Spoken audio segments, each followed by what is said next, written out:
Unapata if at all education ina come into play, then watu wanaanza kujua on how best to solve even disputes. Unapata watu matajiri kama wanakosana saizi, they'll take each other to court, even if it's families, and they'll hire lawyers. But then poor people and how that looks like, it's into wars and wrangles. So ni kupigana, ni panga. Hello fam, welcome back to our show, The Mama Diaries. And if you are new in the family, please just go pale YouTube, you search the Mama Diaries podcast, hit the subscription button, you like, watch and share. Kama hujafanya mtu asiwatch peke yake, you share with your friends, usikuwe na nini. Kushare ni mzuri. And then I'm your host Marlene Akinyi, and today I have a guest with me and also a friend. Nitampea time in a minute to introduce. And our today's topic is so sensitive, and I hope that you all will enjoy. So, okay, thank you so much, Marlene. My name is Job Kihima, but most of my friends wanna refer to as Kim, and then that's the name that also you are quite familiar with. Exactly, Yoni Mpesa. So basically about me, I'm just an ordinary Kenyan youth, but quite interested into easy vitu zenye tunaongelea about the current sort of like socioeconomic standpoints where we are at as a country. And it does affect up to sort of those simple units of governance, kama families, and to an extent, you do inform. So, like largely our discussion today, so it will be good just having that discussion and conversation together with you and the rest of the family. So, mtuka mimi leo ni kama I'll be very, very listening, very, yani leo nataka tu kusikiza, plus it's a form of peer education. Ni kulearn. Ni kulearn. So today's topic is about the cycle of poverty and toxic parenting. Most of us are so familiar with the hata kama some of us are not, we cannot relate. Some of you can, some of us can't, but most of us, we are familiar with the topics or whatever scenarios, sindio. And our guest here will be taking us through it, and atakuwa natuambia about how the socioeconomic disadvantage can perpetuate the harmful parenting patterns and intergenerational trauma. So to start by, what is the cycle of poverty and how does it relate to parenting? So cycle of poverty from a layman's perspective, inaanza na not being able to meet basic needs. And basic needs ni vitu kama food, vitu kama shelter, vitu kama clothing, na access to hizi zimetangwa kama social amenities. Other than just education, kuna element ya health ambayo ni very critical, na kasa hizi it's amongst things zenye tunaongelea as a country. So hizo ndo vitu important zenye zina come to limelight tukiongelea about poverty in itself. Na the cycle of it, for someone to an extent akona some sort of economic background, there is like a bad term or a punitive term that is used to refer to it. It's called the vicious cycle of it. So the vicious cycle of poverty ni ile point yenye different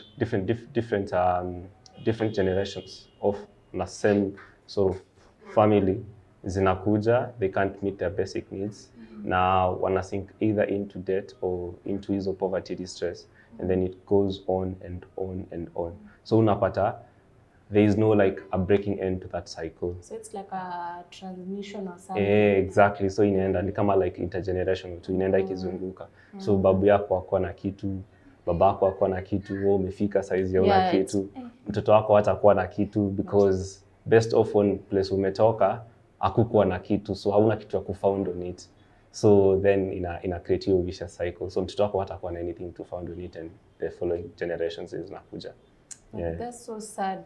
Sana. It is. Imagine you've been there, umesuffer, your kids come in and then they suffer, as in That's so, it's so painful. Yeah, it is so painful, and ndo to an extent inaleta hizi vitu zote zenye tunaona, so inaleta tunasema like a bad vibe. Ina bring about anger, ina bring about hate, ina bring about distress, ina bring about trauma. So wanasema always a hungry man is an angry man. So in short, like for example, naona sasa most tuseme wazazi huku, acha tu niseme our parents, hata kama mimi I can't relate. Yeah. So utapata venye our parents sometimes, the ones that are always angry over sijui nini, unapata kuna hasira, they wanaiekea mtoto, so it's never intentional. At times it's intentional, kwa sababu there are some specific situations that have been noted across across the country, and the ones that do relate to a topic to an extent, if you're to look at it in terms of the simplicity of them, you find a kid alitumwa alete maziwa, and then alikula hiyo pesa, and then anachomwa. You understand, anapigwa to death.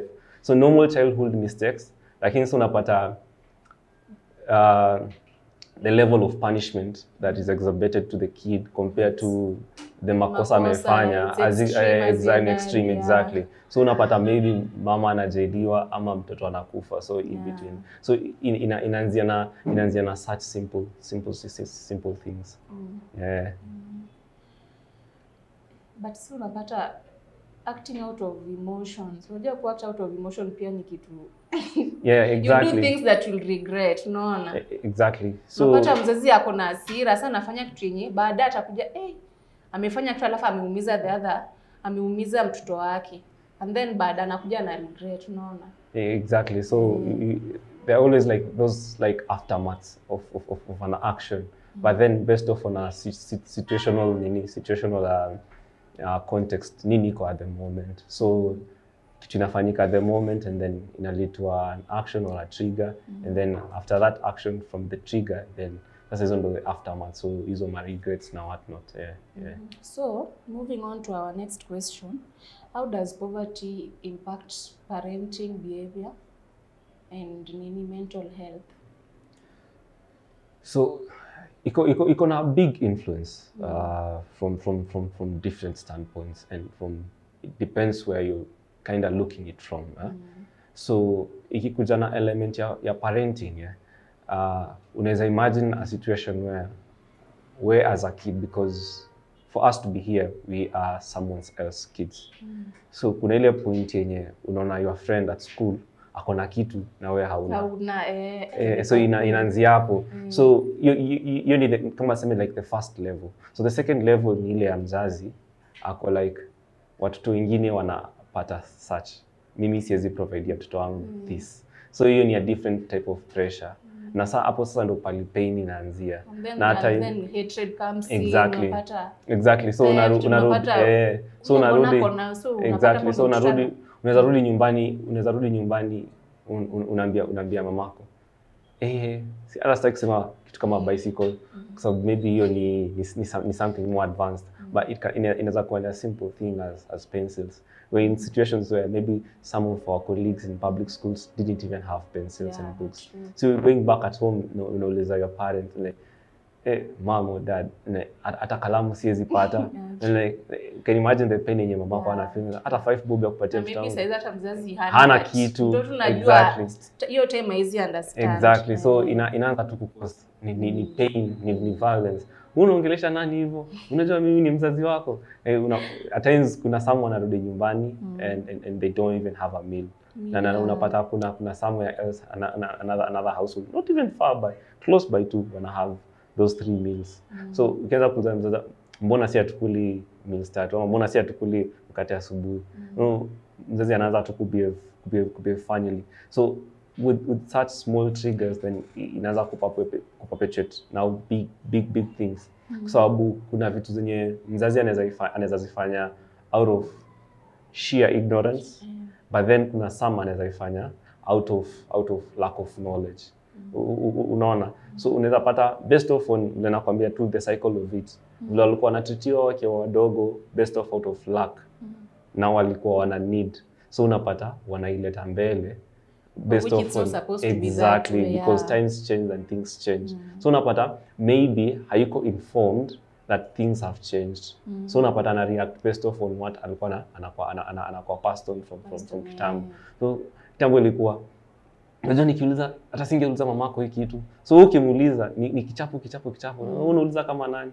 Ama unapata maybe hakuwa anajua okay at this point, at this advanced era, bairo ya red ni very important. At this point, bairo ya kuwa na bairo tatu ni very important. So unapata maybe anaifanya out of ignorance, au unapata anaifanya maybe out of lack of knowledge. So based off on experiences zao. So unapata nga sasa hiyo ndio kitu sasa inaanza kusonga na in affect kids now and how they relate and sort of interact with some of their peers and friends. So yo point to explain vizuri. So let's come to another point. Tumeusha to define the cycle of poverty. So what is toxic parenting and how does it affect? So kuna two ways kuangalia all about toxic parenting.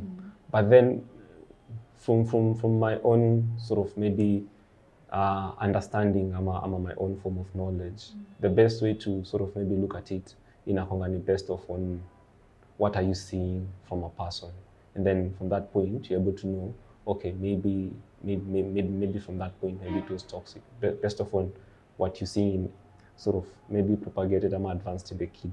So in this sense naweza sema hivi, kuna watu wamekuja kwa streets.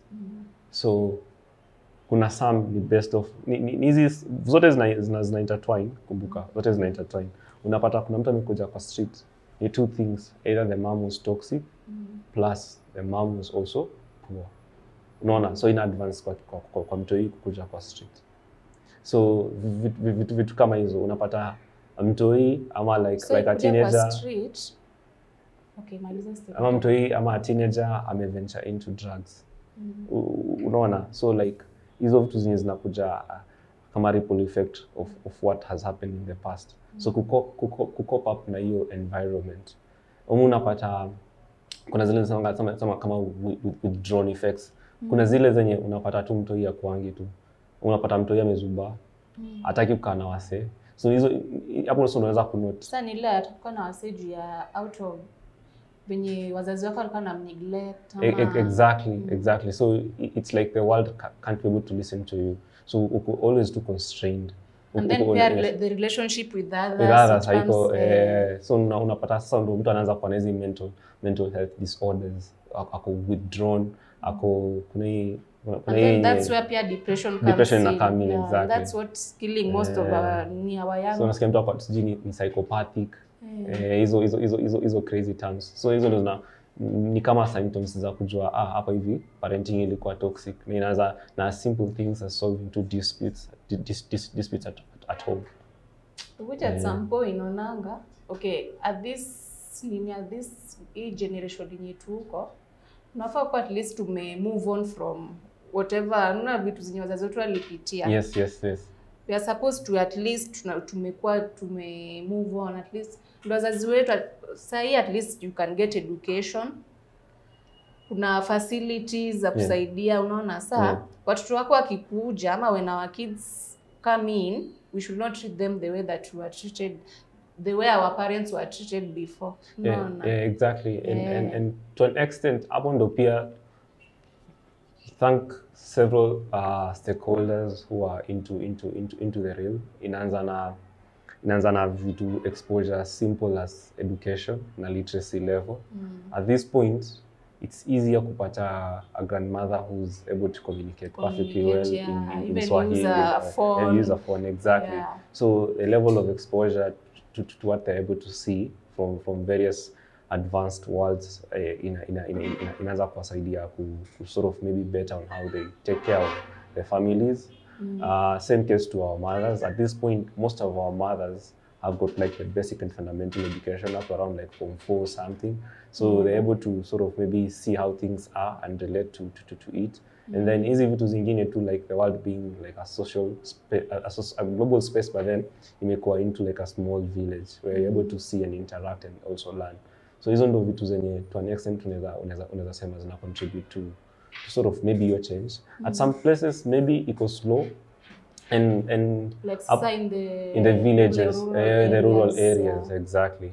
But then slowly but surely ndo vitu zenye maybe zitaanza ku take course and shape. So our next question, are there societal factors that reinforce the link between your poverty and the toxic parenting? Yes, sana. So kitu ya kwanza, as I said earlier on, like anybody who's hungry is always angry. So it starts from a point of income levels. So kuna enough resources to be shared. So unaweza pata two places, hizi ni two different places. Sasa niseme kama place kama Western Kenya, Western Kenya place kama Kisii, unapata kuna like a high rate of land subdivision. So unapata huko watu wanapigania land, yeah. Na watu hadi wanakatana panga kwa sababu the smallest of resources yenye iko. It's between relatives, exactly, close to exactly, each other. Exactly. Ukienda place ingine ni food. Land iko, it's scarce, but then it's barren, it's bare. So the little that there is, maybe it's food, inapiganiwa. But then kukiwa na access to easy high levels of income, sema kama kuna more jobs created, kama kuna easy vitu zingine kama sema food yenye iko. Other than land, kuko na other factors of production zenye watu wanaweza make money out of it kama industries na industrialization. So inaanza na hiyo like family household income, you're able to sustain different elements of a family. So if I told ni mama kwenda hospitali, if I told ni watoto kwenda shuleni, if I told ni kufanya some bits of social work, kama tuseme kwenda chama, kwenda matanga, inaanzia hapo. So unapata yes, kuna some aspects zenye zina bring down, but then kuna some aspects zenye zinaweza upscale. Kitu kingine ndio tumesema just a few minutes ago in terms of education, it does play a critical role in just informing people and making them have better decision makings. Then hizi vitu zingine kama technology na nini, kuna tu vile how people other sides are living, and then you get to appreciate your culture, you get to appreciate your region. So hizo ndio vitu zenye to an extent zinaweza upscale kwa sababu once you're able to provide, then it creates a better home and a better mood. Inasaidia ku stop your cycle so that unaweza kuhandle vitu in a better way. So like it's a form of hiyo tunaweza sema like hiyo ni kama one of the interventions. Ni kama one of interventions, but then pia to an extent pia kuna different sets of families, but then for rich people it's quite different in terms of how they look at it in terms of toxic parenting, how it's sort of maybe pushed, how it looks like. But then for guys who are poor, it is in most cases based off on lack of resources and vitu kama hizo. So unapata if at all education ina come into play, then watu wanaanza kujua on how best to solve even disputes. Unapata watu matajiri kawa nakosana saizi, they'll take each other to court, even if it's families, and they'll hire lawyers. But then poor people and how that looks like, it's into wars and wrangles. So ni kupigana, ni panga, two different spectrums. Rich people, if at all, they are sort of maybe signs and effects. Maybe mtoto ako depressed, ako withdrawn, ako psychopathic, those terms, unapata anapelekwa for a psychiatric care. But then huku hivi side ingine unapata a parent even doesn't know on how to tell and read the signs.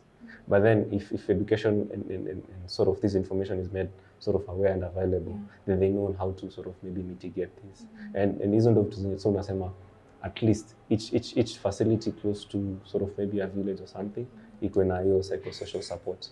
And then it goes hand in hand with the economic support, so that at least you're able to know on the two. Yeah. So which means, okay, from my point of view, naweza sema sahi venye vitu zinaenda hivi, okay, let's just state facts.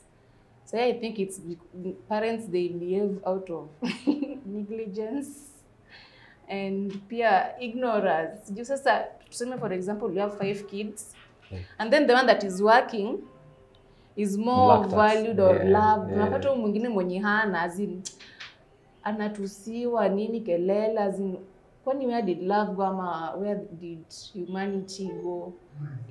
Ile love your parent. You're supposed to treat them equally until usipe mtoto pressure to a point mpaka na feel commit suicide na feel kama ako nini ako nika hana value to the family. Unaona ifai kuwa hivyo and parents hawafai kupea watoto wao pressure. Unaona I think ni ku realize talents, abilities na different also like personalities zenye uko na in a family, because at the end of the day everybody is born different. We've got like a different identity. So niwe ku appreciate the identity of a kid and just try and look into what are their strengths. Lakini pia at times pia wale wenye wanafanya kazi to an extent, those who are sort of maybe seen successful and mostly from those poor backgrounds, they also like have a big shoulder and burden to carry. And at times maybe people do forget because black tax is very real, and they have to play that smiling card because your mom anataka pesa fulani, your dad anataka pesa, your siblings pia usipotuma. Exactly. And what do you think about when you wanna cut off their parents? Is it good to cut off your parents just because your mental health is more valuable? Yani you are just waiting for your peace of mind. For me, it's vizuri because mimi at some point I can't relate, but at some point mimi I think I can. Maybe neza come back late. I can cut off. Yes. Kitu inani cost my peace of mind. Exactly, I can, because it's outrightly okay, because somebody might say it's like a double-edged sword in terms of how one would want to sort of maybe look at it. Lakini ukiangalia at the bigger picture, you're looking into the damaging impact, and that will be maybe a loss of life, which to an extent see a must. So if inakupatia peace of mind, inakusettle, at least to lose a piece of life, then for me it should work well. Find your peace, find your balance, because to an extent it does lead to what we are sort of maybe seeing into advancing the conversation where you stop the cycle. So kaita kusaidia kunini and just the better. cut them Exactly. off. Mimi personally I'll cut off. Si lazima ushike simu zote. Si lazima juu utakufa mapema juu unajaribu kufurahisha nani. Exactly. So tukimalizia, what are your hobbies? So man is a social person, so I'm also like a social person, and there are points of interaction, and they really do come off from sports, because I really love football, rugby also. So sports. So sports is amazing. Hata ukiona kofia yangu, so sports ndio one of my biggest things. Personally pia mimi napenda sports, but najua sio Swahili sia. So hizo, alafu kuna these other social things kama just giving back to the society, having small talks with persons just to get to understand where they are at, because at the end of the day, wanasema if you stop talking, then you start fighting. So it's always good to just talk, you vent out, you share, you learn, and then you appreciate where you are at the moment in life and the community that you're living in. Yeah. That's nice. It was nice having you for Thank you interview. So much. I'm looking forward to having many more interviews with you. Thank it's you a so pleasure, much. and it means a lot. Okay, I can see my co-host amefika. Let me assure you ndio endelee. See you.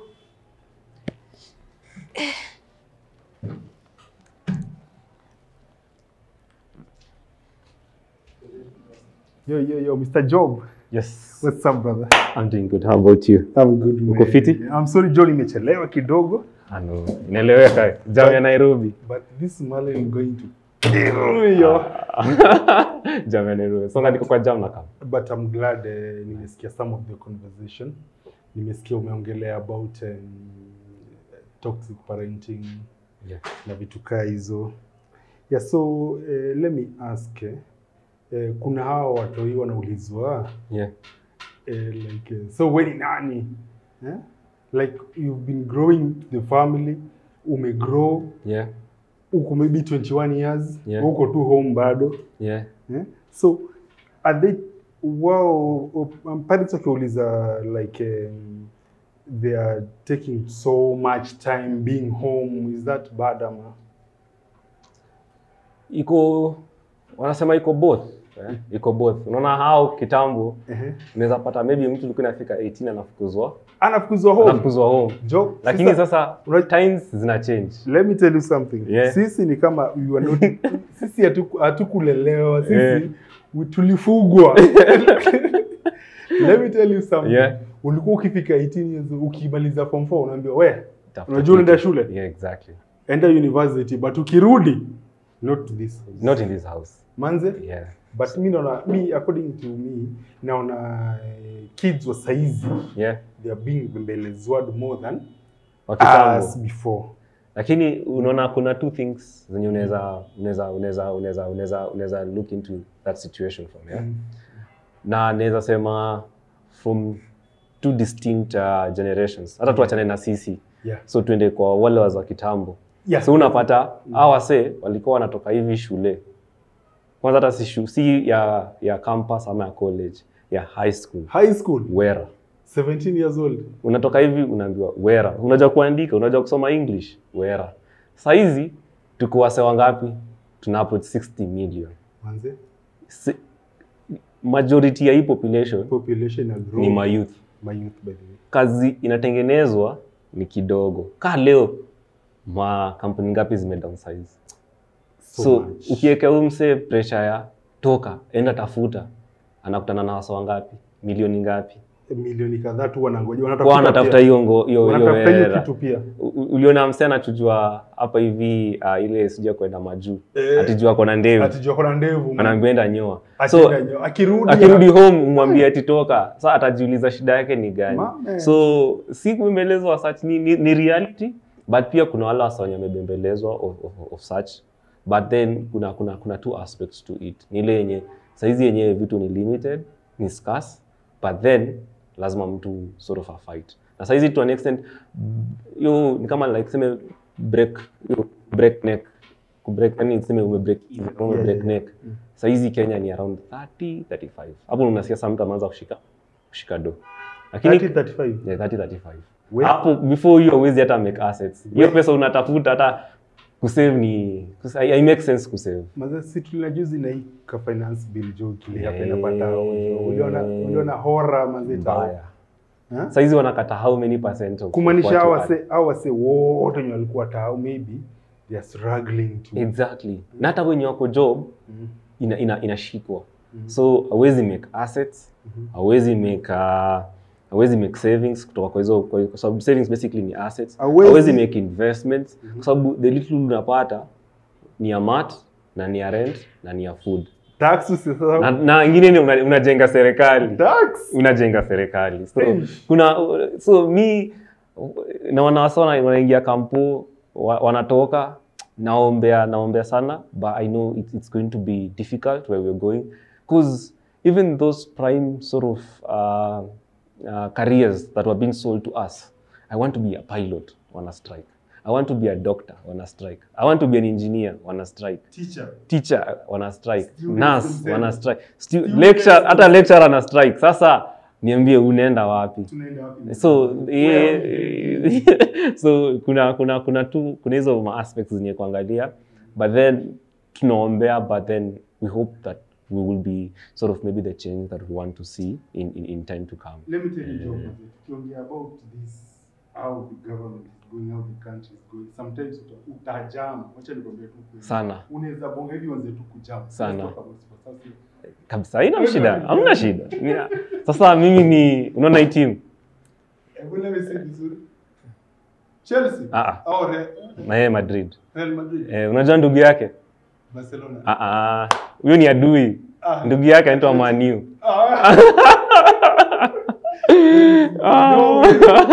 Real Madrid relates na Manchester isipokuwa whenever Ronaldo comes here. That's you know. I'm a fan of Ronaldo, not Manchester. No, I'm a fan of Manchester United, but then now Real is like secondary. And kuna hizo ma signings naweza sema like zimefanyika na structure. So inakuwa easy. Secondary na primary, kuback up hat ni amoni. Kuback hat. Let's go about Nasari. Nasari against KPL. Kenya. Hapa hivyo sasa unaona hiyo team inaitwa FC Leopards. Leopards. Hivi tupiga heartbreak. Unaangalia kwa mashemeji unatuangalia. Lakini basi si kikombe. Basi si kikombe, si nashikilia tu kwa pride yani. Nashikilia kwa pride. Hiyo ni pride tu tuko hapo, but tuna wish all the best pia. Tuna wish all the best. Okay. Start with the nursery tuko Ingwe. Going to Ep8 tuko Manu. Alafu Real. Completely totally different from you. Wewe kwani wewe ni wa nini? Let's talk about nursery. Nursery ni gani? Ni unaona. Unasikia raha. Wewe uko mafutani. Okay, EPL. Yeah. Uko Chelsea ama Arsenal? The mighty. The pride of London. The London is red. Kumeenda aje? Kunaenda nini? Mlikuwa top of the table. What happened though? Okay. Discussion for another day. Alafu secondary technically hiyo ni Barcelona, right? Barcelona. Yeah, so Barcelona. You see, that's what. Have you seen this guy with the new kid in the Yamal. That's talent. Yeah. That's raw talent. And what is happening? What is happening? Kwani mtu hii Messi kwenda kumuosha ili that's raw talent. I don't know how fate and stars align. Yeah. I think it's the same situation and scenario where we will see that picture of Ronaldo with Mbappe. Oh, it's the same case with Yamal and Messi. Like, is it a case where just stars aligned ama ilikuwa ni aje? But exactly, like raw talents, and they perform both club and country. Amazing. We're going to invite Joe for another discussion of sports. That will be amazing. That will be amazing. Today, yeah. See you in the next episode. Thank you so much. The Mama Diaries. And the man, Mambo Leo. Asante. Cheers.